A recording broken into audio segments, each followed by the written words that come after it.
Okay, this thing on? Excellent. Welcome to my first video blog. My name is Chris Osick. I also go around the internet as Gemini and Gemini 000 when Gemini's already taken, which 99% of the time it is. But most of you probably already know me from the series I do called Ancient DOS Games, which I started back in 2010.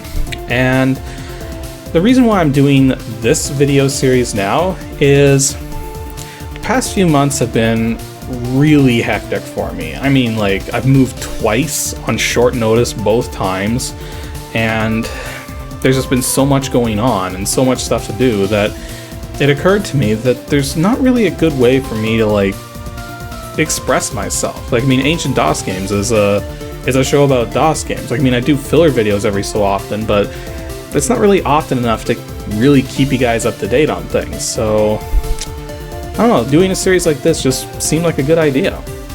So the purpose of this video series is just allow me to talk about whatever, really. Like, I mean, if I want to talk about what games I'm playing, I can do that. If I want to talk about, like, what's going on outside, I can do that. I don't necessarily have to restrict myself to my bedroom here. Maybe I'll do something in the kitchen, talk about something food related. Or, I don't know, maybe facial hair. Or my lack of facial hair. Really, let's face it, I look really creepy with a beard. For today's video, I mostly just wanted to give you guys an introduction to myself. See if, you know, fill in the gaps of what you might or might not know about me. For instance, most people don't really believe me when I tell them how old I am. I'll give you a hint. It's 2 to the power of 5. Yeah. The thing is, I just look really young for my age. I don't know. That's the way it turned out. What else could I say? I guess I could just talk about how I got into video making in general, because, like, I mean, I started out doing game design. Like, I mean, when I was just 5 years old, I was already, like, deep into it. Not in terms of computer games, but I was, like, making card games. I was making, well, I wasn't making, like, the actual cards. What I was doing is taking a set of poker cards and then just making new kinds of rules to go with them. And that was, like, what I like to do as a kid, is take an existing game and then come up with new rules for it. Like, I mean, I once turned Scrabble into a platformer. I'm not even kidding. Now, around the age of 10 was when I actually learned about BASIC, the computer language.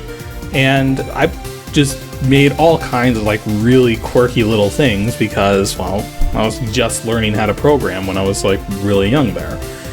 In fact, one of the things I liked to do a lot of as a kid were make these games that were, like, I don't know, they were kind of like these event-style games where you just get a whole bunch of events in sequence on every turn, and then you react to each event, if possible. I mean, I used to take some of my favorite, like, actual console games and stuff, and then make, like, these text-based, event-driven games. I don't know, it was really weird. Like, I mean, I can try to find one and, like, show you some footage here, but I don't think I have easy access to them right now because I'm probably sitting, like, on my Tandy 1000 system or... Oh wait, the hard drive on that thing's dead.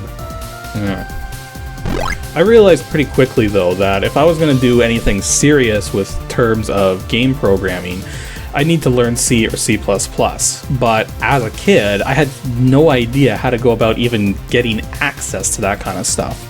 It wasn't until I was about, what was it? It was either 16 or 17 when I finally got myself a C++ compiler. And that's what eventually led to Pixel Ships. As most of you probably clued in by now, Pixel Ships is the name that my website goes after, even though my business name that I operate under is Pixel Musement. Now, the thing is that Pixel Ships was a game I made way back in 2000, and it's the third game I ever made in C++. The first two being a fishing game that was completely text-based, and Space Fortress, which is actually also available on my website.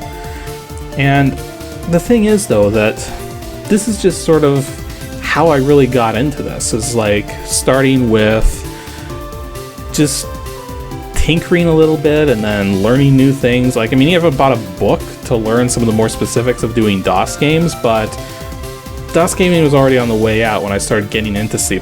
So there was sort of an uncomfortable transitionary period that I was sort of stuck in, learning to do C++ programming while this transition was taking place between DOS and Windows. So I don't know, it's kind of weird.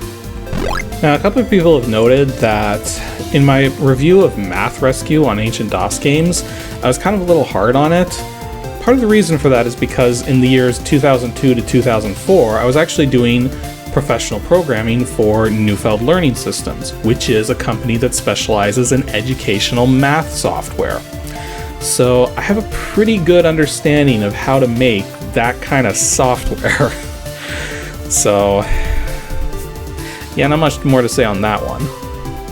But as far as game design is concerned, 2007 was the last year I actually released a finished product, and that would be a Pixel Ships Retro. And because I haven't released a finished game since then, it's kind of hard to really know just how far my skill has gone since. I mean, after Pixel Ships Retro, I worked on 3D stuff for a bit of time. So I actually know a bit about doing 3D game programming. And I never actually released anything in 3D. All I really did was just work with the libraries and just learn all the intricacies and stuff. Like, I mean, I did have a game going, but never really amounted to anything. And it's only been very much more recently that I've actually started seriously working on stuff again. Because 2010 was when I started Ancient DOS Games. Actually, I originally tried to start Ancient DOS Games 2 years prior in 2008. On Game Trailers of all places, but didn't go so well. And then because I never really expected Ancient DOS Games to be like this masterpiece of a show that every single person on the internet was going to watch, I never really expected to make any sort of real income off of it. Like, I mean, the fact that people support me on Patreon now is just amazing in itself.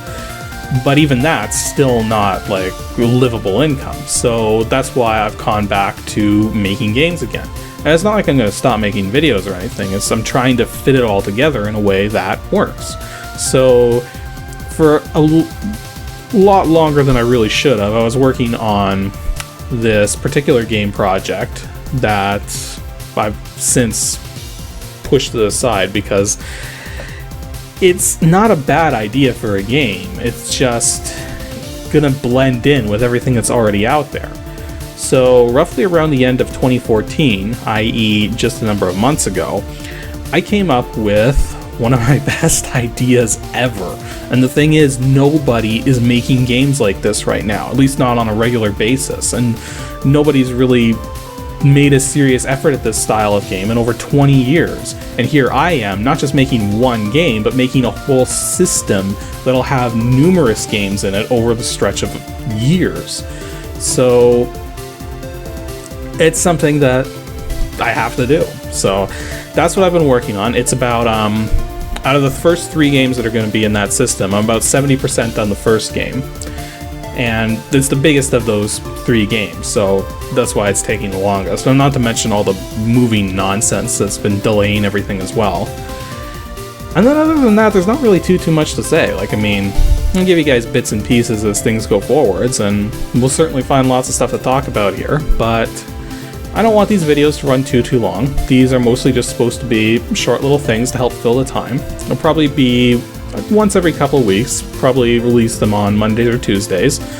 Not quite sure which yet, but we'll get there. And yeah, thanks for watching, and hope to see you guys soon.